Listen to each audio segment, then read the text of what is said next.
ბატონო ურვან, არაჩვეულებრივ ლექსებს ვკითხულობ. თქვენ თვითონ თუ გიცდიათ, აგიწერიათ ლექსი? არა, ეხლა ალბათ შემიძლია რომ დავждდე და რაღაცა გავრითმო, მაგრამ არა. როგორ შეიძლება აი ასეთ ლექსები არსებობს და შენ თუ რაღაცა ახალი, ეს ხო ჩემი პროფესია არ არის. ჩემი ეს არის. მაგრამ მე რო ამას ვკითხულობ, ის მაყურებელმა რა თქვას, ეს ცოტა სხვანაირად ვკითხულობს ამ ლექსებს, ვიდრე ის მსახიობი, ვიდრე ის მსახიობი ქალი ან ის. შენ სხვა ჯერ ერთი 90% ისეთ ლექსებს ვკითხულობს, მანამდე რომ არ იკითხებოდა.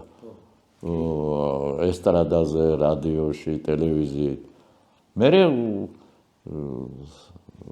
სხვა აიღებს და იმას გაიმეორებს და მე ბატონი გურამი, ჩემი პედაგოგის არც ერთ ლექსს არ ვკითხულობ. ის მას რაც ქონდა ესეთ პროგრამაში, ხო? სილაშ ვარდი, ანუ ვარდის სილაშ, ხო, როგორ კითხულობ და ვიყვარხარ ძლიერ ხომლავაზია ეს ჩემი ცოლი და რა მოამრავი იეთემ გურჯიშის. არ ვკითხულობ. თუ ხარ შენ ხელოვანი და ინდივიდი, როგორ 10 ტომი აქვს დაწერილი გალაქტიოს, ნახე რა სხვა, მაგრამ რაღაცა ფრაზები თქვა მე და ღამესაც გურამი ბრწყინვალე იქიდან მაგ ფრაზები მე კომბინაციებს რო ვაკეთებ რა, რო ვკრიბავ სხვადასხვა ლექსები, იმიტომ რომ მინდა იქ რაღაცა ვთქვა ისეთი, რაც მე ძალიან მაღელვებს, თორე იმას არ წავიკითხავ.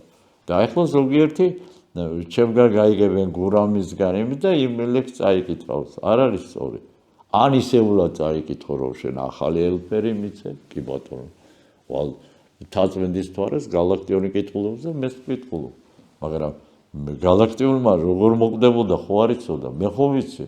ესე იგი მე იმ პროცესს ვაკეთებ, როგორ მიდის, რომ გაფრინდება იქ.